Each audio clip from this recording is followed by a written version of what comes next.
محترم سامعین و ناظرین حضرات، السلام علیکم ورحمۃ اللہ وبرکاتہ۔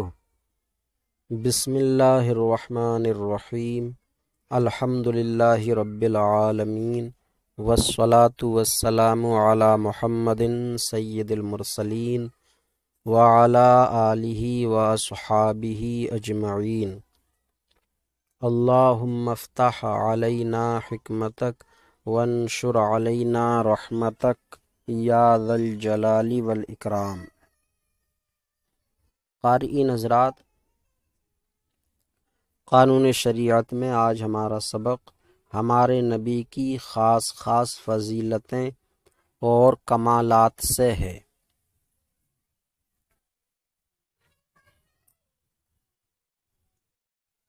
اس سے پہلے جتنی باتیں بھی نبی اور رسول کے تعلق سے بیان ہوئیں، وہ باتیں تمام نبی تمام رسولوں میں پائی جاتی ہیں۔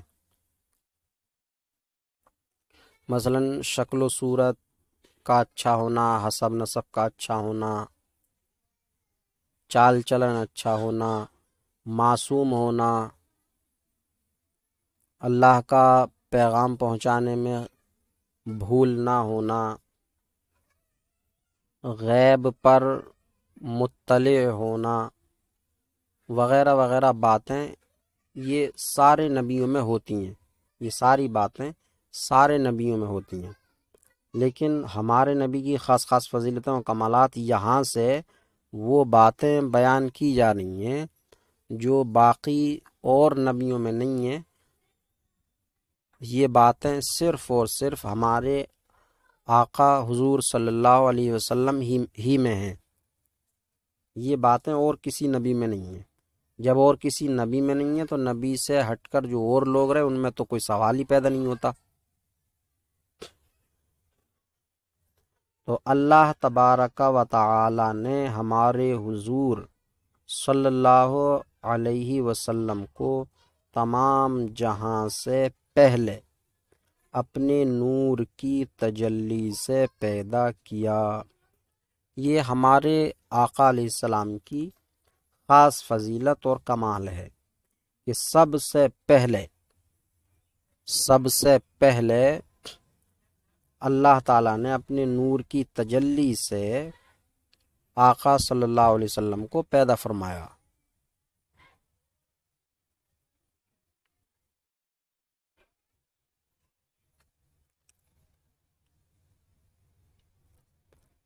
یہ بات اور نبیوں میں نہیں ہے۔ انبیاء، فرشتے، زمین، آسمان، عرش، کرسی، تمام جہاں کو حضور کے نور کی جھلک سے بنایا۔ باقی اور نبی رہے، پھر ان کو حضور کے نور کی جھلک سے بنایا، پیدا کیا۔ انبیاء ہوں یا فرشتے ہوں، زمین و آسمان، عرش، کرسی اور ساری چیزیں حضور کے نور کی جھلک سے پیدا ہوئیں، بنائیں۔ اللہ یا اللہ کا برابر والا ہونے کے سوا جتنے کمال، جتنی خوبیاں ہیں، سب اللہ تعالی نے ہمارے حضور کو دے دیں۔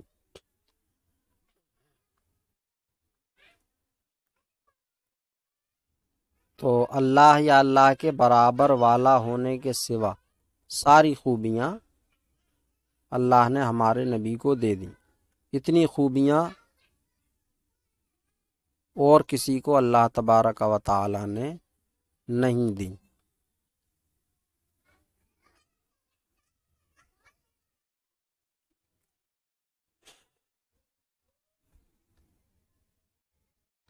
تمام جہاں میں کوئی کسی خوبی میں حضور کے برابر نہیں ہو سکتا۔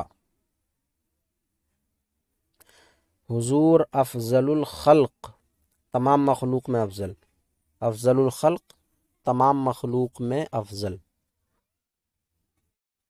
حضور افضل الخلق اور اللہ تعالی کے نائب مطلق ہیں، نائب مطلق۔ حضور تمام انبیاء کے نبی ہیں، امام الانبیاء ہیں،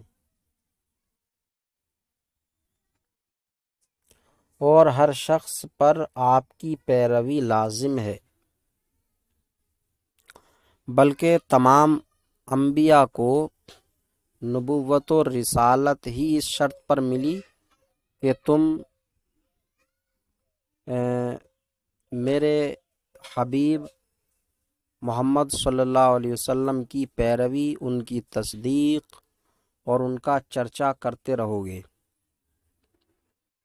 تو تمام نبیوں نے یہ عہد اللہ کا قبول فرمایا۔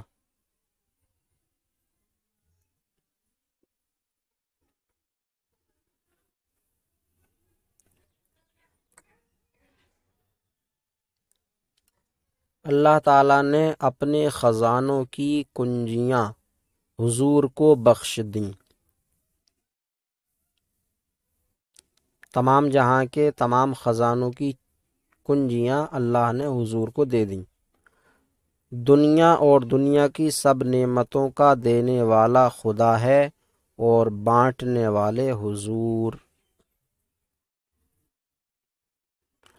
تو حدیث پاک میں بھی ہے کہ انما انا قاسم واللہ یعطی، میں بانٹتا ہوں اور اللہ دیتا ہے۔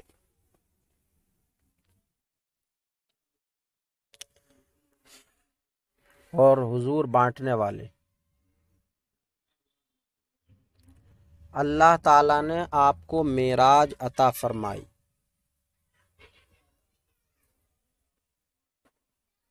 معراج عطا فرمائی یعنی عرش پر بلایا۔ معراج کا مطلب ہے عرش پر، اپنے قریب بلایا۔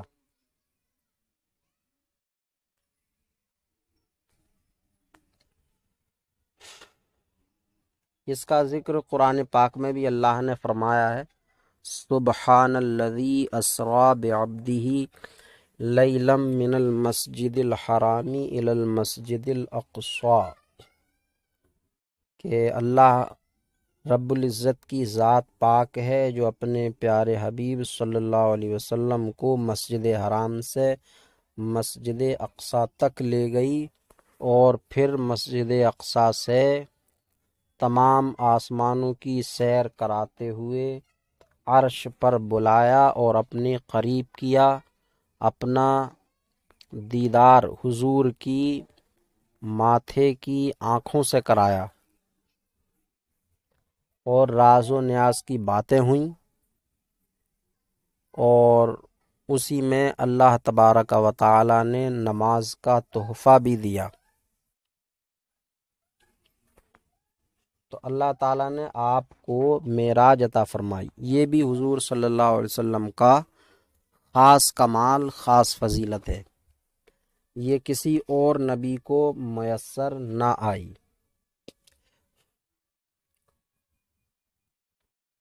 زمین پر رہتے ہوئے دیگر انبیاء کو خواب وغیرہ میں اللہ رب العزت کا دیدار ہوا، لیکن عرش پر بلا کر یوں سیر کرا کے تمام آسمانوں اور مسجد حرام سے مسجد اقصی تک، یہ صرف حضور صلی اللہ علیہ وسلم کا خاص کمال ہے۔ تو عرش پر بلایا، اپنا دیدار آنکھوں سے دکھایا،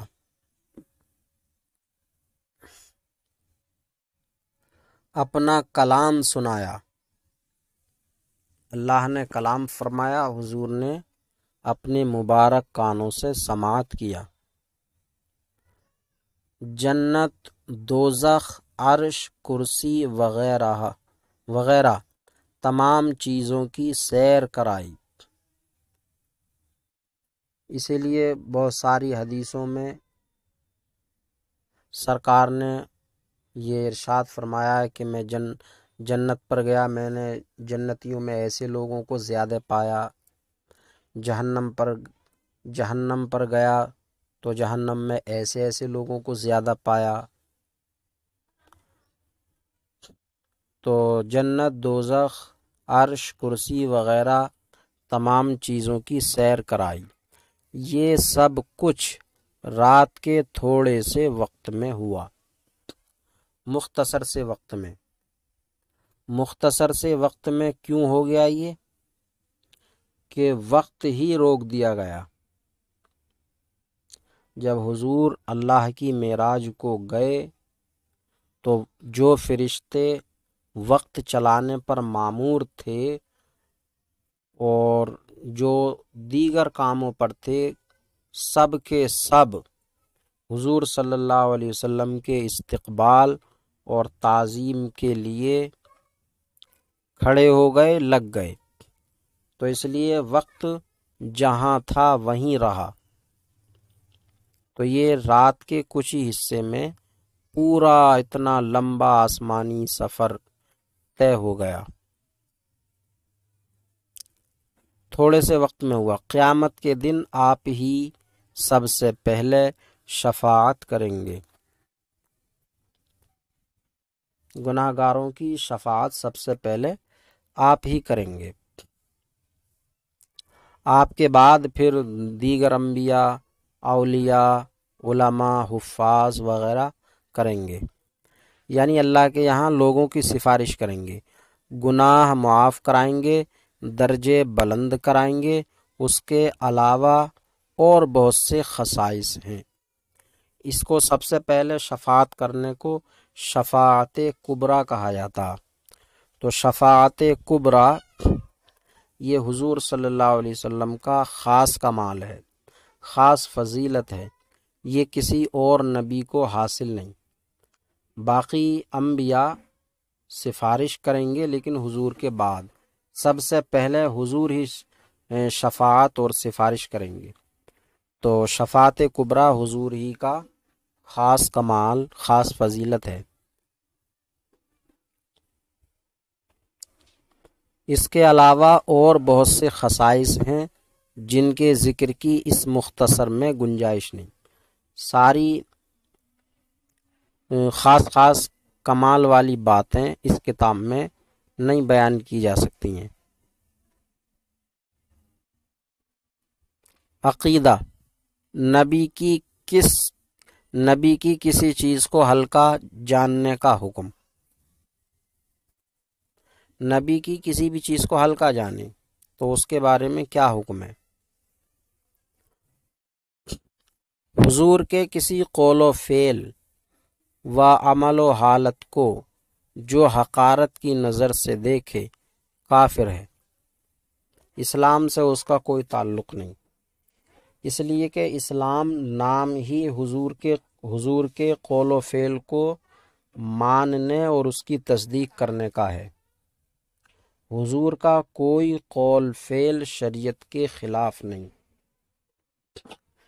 تو مومن ہونے کے لیے ضروری ہے کہ حضور کے ہر قول، ہر فعل کو عزت اور تعظیم کی نظر سے دیکھے، اس کی تصدیق کرے، تعظیم کرے، تبھی مومن ہو سکتا ہے۔ اور اگر کسی بھی قول و فعل کو حقارت کی نظر سے دیکھتا ہے، گھٹیا بتاتا ہے، تو وہ مومن نہیں۔ معجزہ،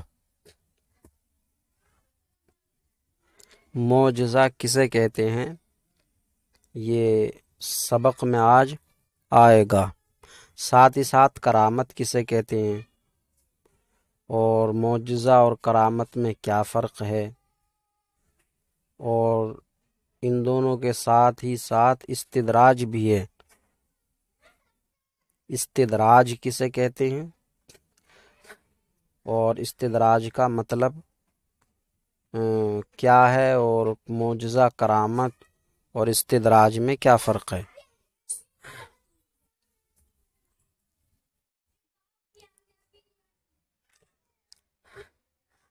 تو معجزہ، کرامت اور استدراج، ان تینوں میں اتنی بات ضرور ہے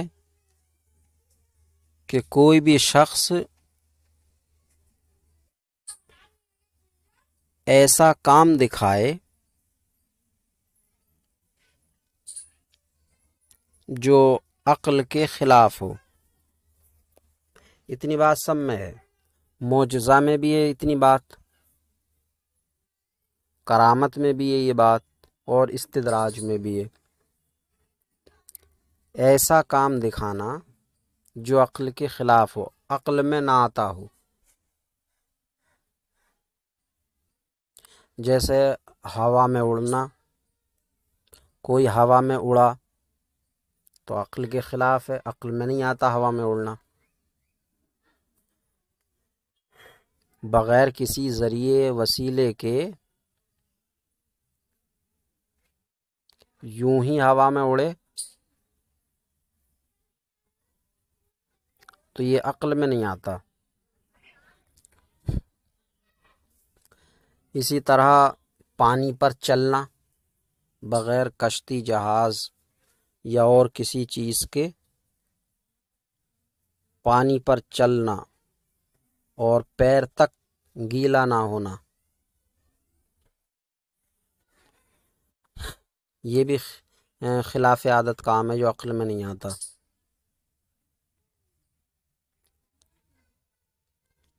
کسی کا حال پوچھے یا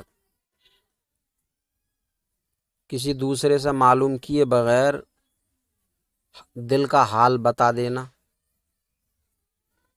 کہ تمہارے دل میں یہ چل رہا ہے، تمہاری خواہش یہ ہے، وغیرہ وغیرہ، تو اس طرح کا خلاف عادت کام دکھانا، کرنا، یہ معجزہ میں بھی ہے، کرامت میں بھی ہے، استدراج میں بھی ہے۔ اب ایسا کام دکھانے والا کون ہے؟ تو ایسا کام دکھانے والے کی شخصیت کے بدلنے سے اس کا نام بھی بدل جاتا۔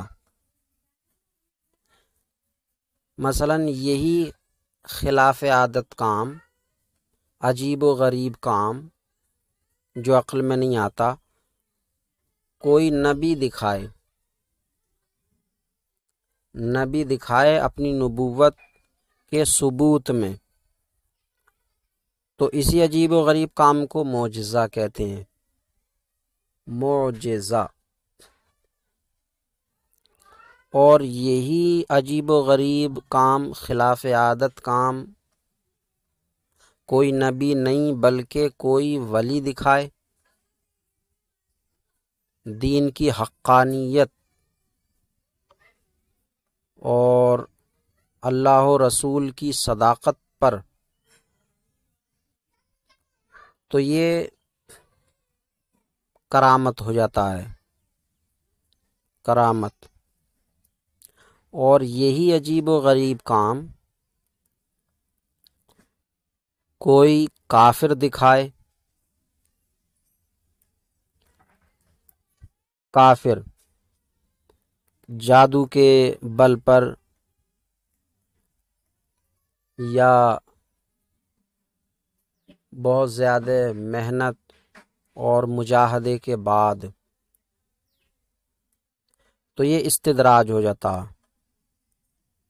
مجاہدہ نفس کرنے سے کافر میں بھی کچھ عجیب و غریب باتیں پیدا ہو جاتی ہیں۔ مجاہدہ نفس کو مارنا، نفس کشی، یہ مومن کرے تب بھی، کافر کرے تب بھی،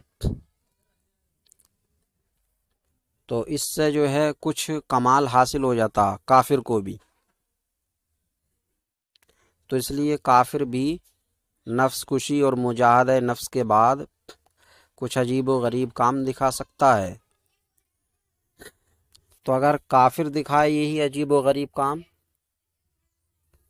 تو یہ استدراج ہوتا ہے۔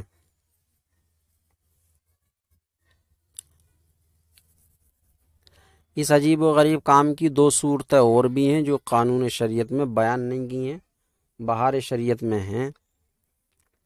یہی عجیب و غریب کام کسی نبی سے ہوا نبوت کا اعلان کرنے سے پہلے، ابھی نبی نے اپنی نبوت کا اعلان نہیں کیا ہے اور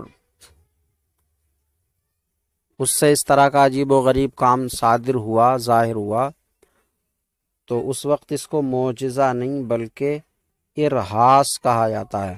ارہاس، الف را اور ہائے حوز اور الف سواد، ارہاس۔ اور یہی عجیب و غریب کام کبھی مومن سے اچانک صادر ہو جائے، ایک آدھ مرتبہ ہو جائے مومن سے، مومن ولایت کی حد کو نہ پہنچا ہو، لیکن کبھی ہو جائے تو اس کو معونت کہتے ہیں۔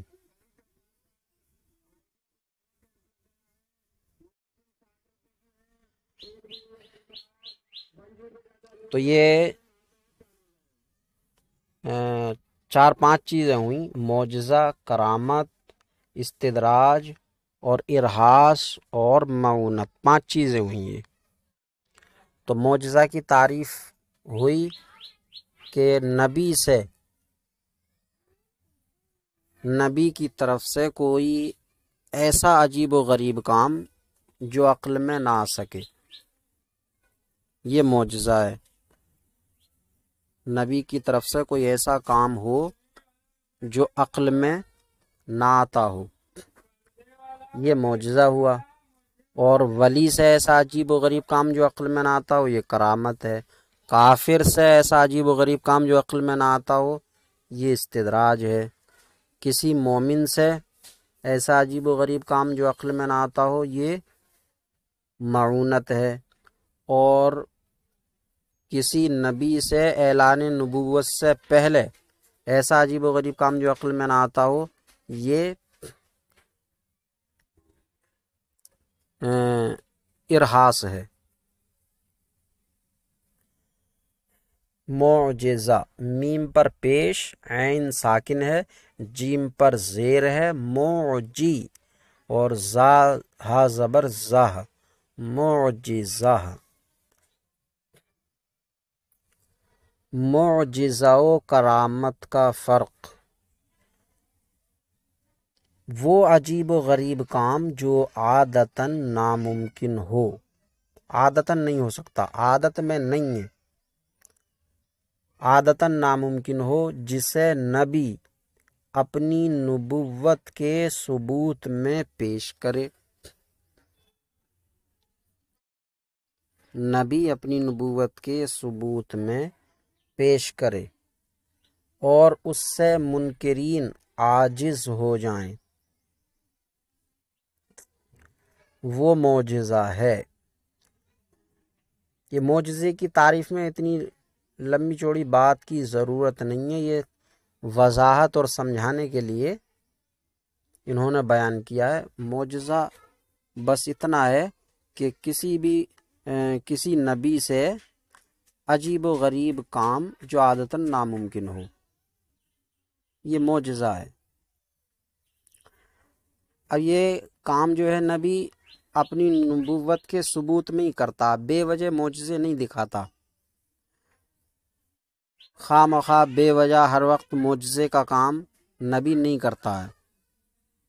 نبی کے ہر کام میں حکمت ہوتی ہے، لغو کام سے وہ دور ہوتے، اس لیے معجزہ بے وجہ نبی جو ہے نہیں دکھائے گا جب تک کہ منکرین معجزے کا مطالبہ نہ کریں۔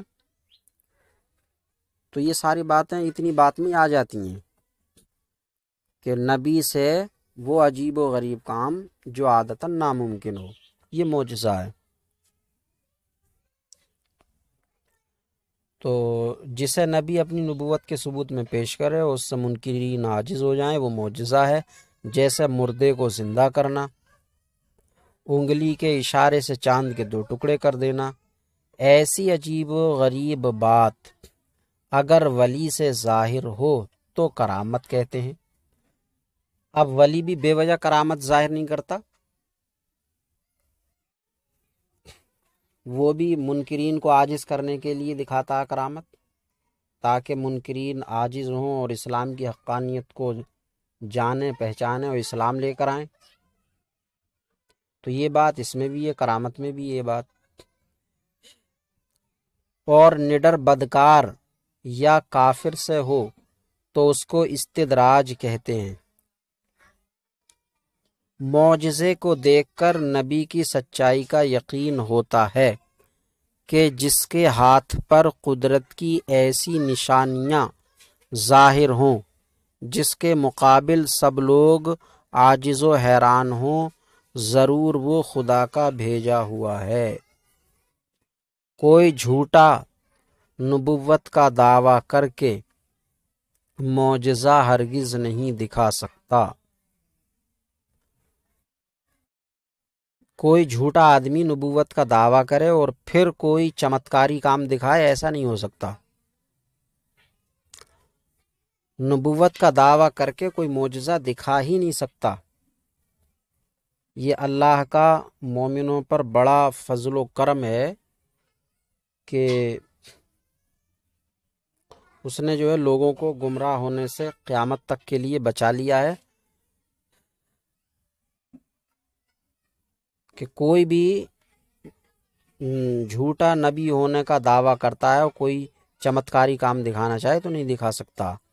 ہاں، نبی ہونے کے علاوہ ولی کہہ کے یا اپنے آپ کو خدا کہہ کے بھی کوئی عجیب و غریب کام دکھا سکتا، لیکن نبی کہنے کے بعد کوئی عجیب و غریب کام نہیں دکھا سکتا۔ تو کوئی جھوٹا نبوت کا دعویٰ کر کے معجزہ ہرگز نہیں دکھا سکتا۔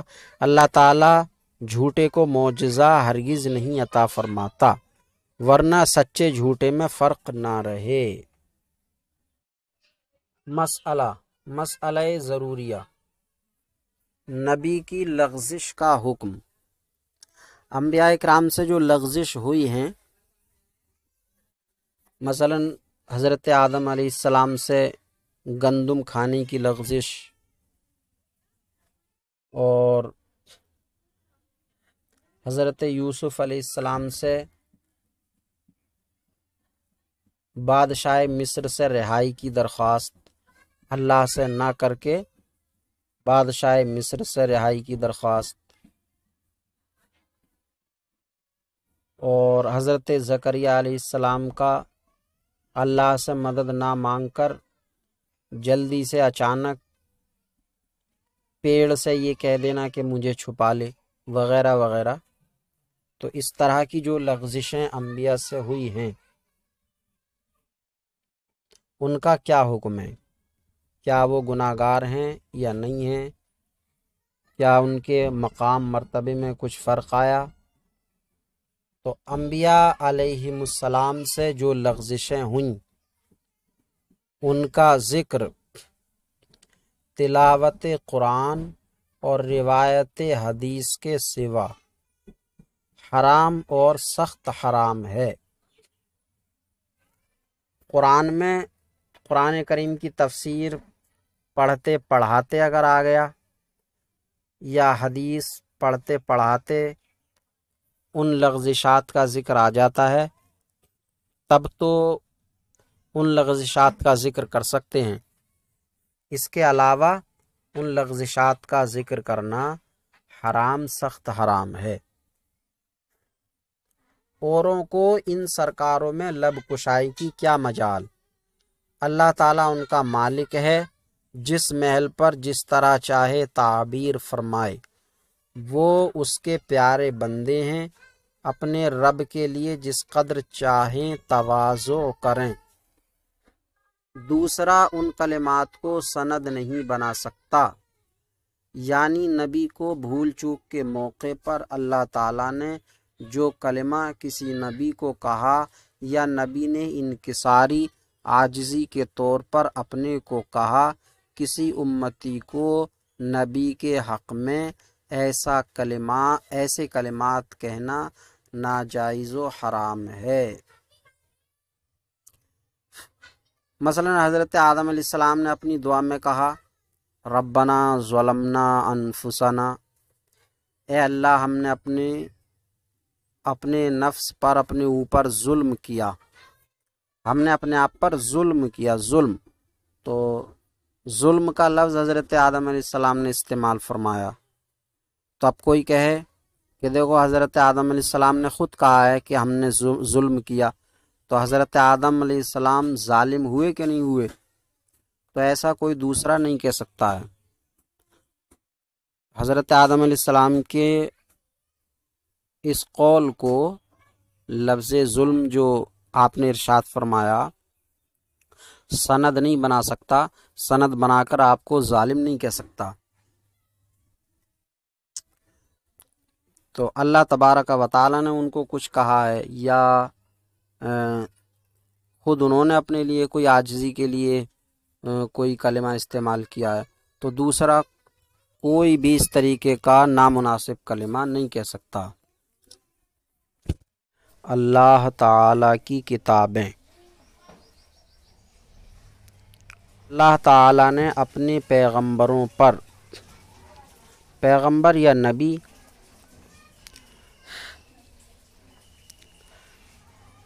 پیغمبروں پر اپنا کلام پاک اتارا۔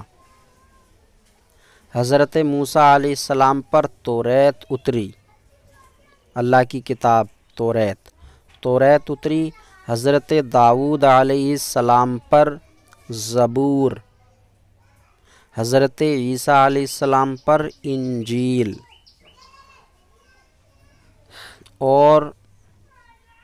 اور نبیوں پر دوسری کتابیں اتریں۔ ان نبیوں کی امتوں نے ان کتابوں کو گھٹا بڑھا دیا۔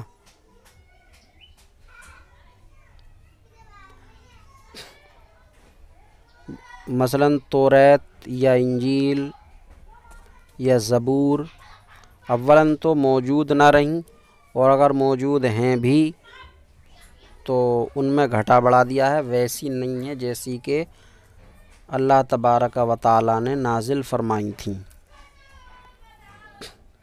ان کتابوں کے عالموں نے لوگوں سے نذرانے وصول کرنے کے لیے ان میں اپنی من مانی باتیں شامل کر دیں، اور جو ان کے نذرانوں، ان کے مقام و منصب کے خلاف تھیں، جن سے ان کا مقام مرتبہ نذرانہ جا رہا تھا، تو ان باتوں کو نکال دیا۔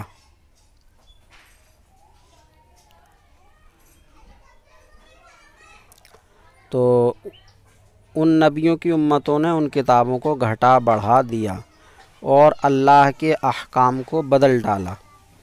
تب اللہ تعالی نے ہمارے آقا محمد الرسول اللہ صلی اللہ علیہ وسلم پر قرآن پاک اتارا۔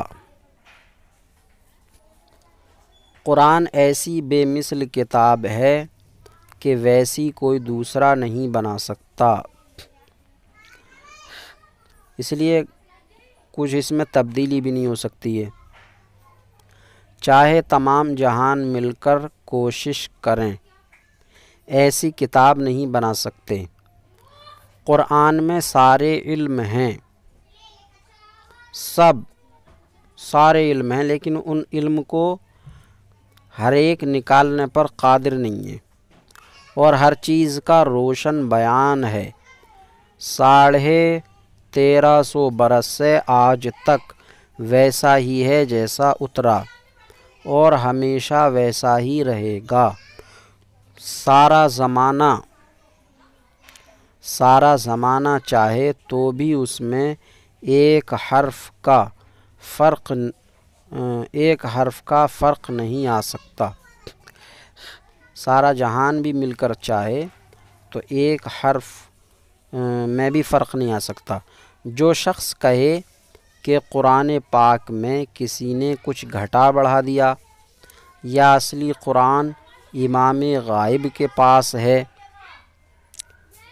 امام غائب کے پاس کسی بھی امام کا نام لے کے کہے کہ فلاں امام کے پاس ہے، امام اعظم، امام ابو حنیفہ، امام شافعی، امام احمد بن حنبل، کسی کا بھی نام لے کے امام کا کہے کہ اصلی قرآن تو ان کے پاس ہے، وہ کافر ہے۔ یہی اصلی قرآن ہے۔ اسی قرآن پاک پر ایمان لانا ہر شخص کے لیے لازم ہے۔ اب نہ کوئی نبی آئے گا نہ کوئی اللہ کی کتاب، جو اس کے خلاف مانے وہ مومن نہیں۔ کوئی یہ کہے کہ کوئی نبی آ سکتا ہے نیا نبی، تو وہ بھی مومن نہیں ہے، یا یہ کہے کہ کوئی اور کتاب اتر سکتی ہے، تو وہ بھی مومن نہیں ہے۔ ملائکہ یعنی فرشتوں کا بیان۔ ملائکہ یعنی فرشتے۔ ملائکہ یہ ملک کی جمع ہے۔ ملک کا معنی ہے فرشتہ، تو ملائکہ یعنی فرشتوں کا بیان۔ فرشتے نوری جسم کی مخلوق ہیں۔ یہ کی ضرورت نہیں ہے، نوری جسم مخلوق ہیں، یعنی نور والے جسم کی مخلوق ہیں۔ ویسے کی ہو بھی سکتا ہے، تو نوری جسم کی مخلوق ہیں۔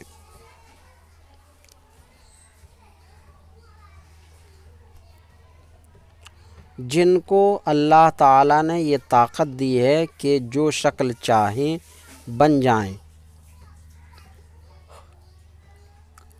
انسان کی ہو یا کوئی اور۔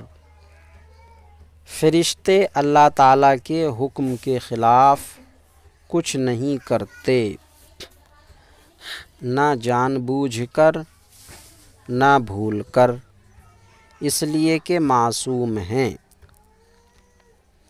ہر قسم کے گناہ صغیرہ و کبیرہ سے پاک ہیں۔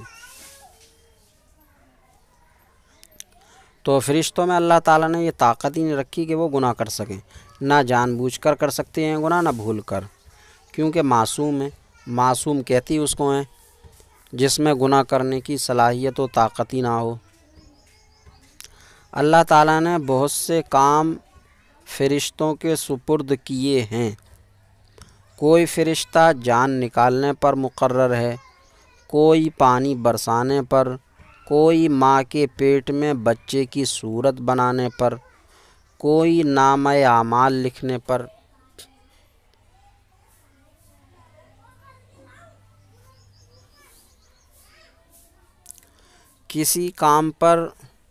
کوئی کسی کام پر کوئی کسی کام پر۔ فرشتے نہ مرد ہیں نہ عورت، مرد عورت کچھ نہیں ہے۔ ان کو قدیم ماننا یا خالق جاننا کفر ہے۔ قدیم نہیں ہیں مخلوق، اللہ نے جب پیدا کیا ہے تب ہوئے ہیں، ہمیشہ سے نہیں ہیں۔ اسی طرح وہ خالق بھی نہیں ہیں کہ وہ عالم کی کوئی چیز پیدا کرتے ہوں۔ اگر کوئی قدیم مانے یا ان کو خالق جانے تو وہ کافر ہے۔ ان کو قدیم ماننا یا خالق جاننا کفر ہے۔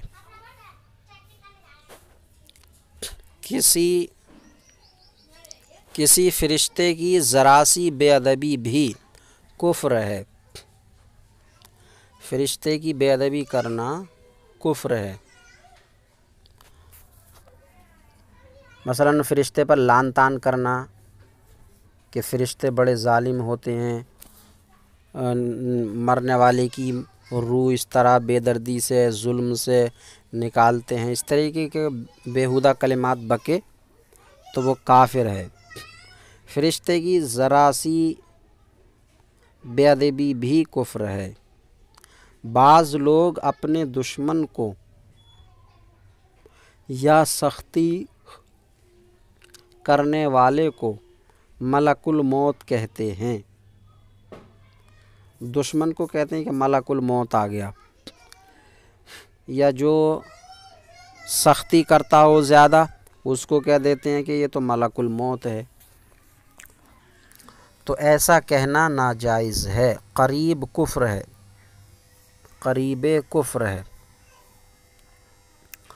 فرشتوں کے وجود کا انکار، کوئی یہ کہے کہ فرشتہ کوئی چیز ہے ہی نہیں، فرشتوں کے وجود، وجود کا معنی ہونا، تو فرشتوں کے وجود کا انکار یعنی ہونے کا انکار کرے کہ فرشتہ ہے ہی نہیں کوئی چیز، یا یہ کہنا کہ فرشتہ نیکی کی قوت کو کہتے ہیں اور اس کے سوا کچھ نہیں، تو یا تو فرشتہ بالکل مانے ہی نہیں کہ فرشتہ بھی کوئی چیز ہے، یا فرشتہ مانے لیکن جو مخلوق فرشتہ ہے اس کو نہیں بلکہ نیکی کی قوت کو کہے، انسان کے اندر جو نیکی اچھائی کرنے کی طاقت قوت ہے اسی قوت کو فرشتہ مانے،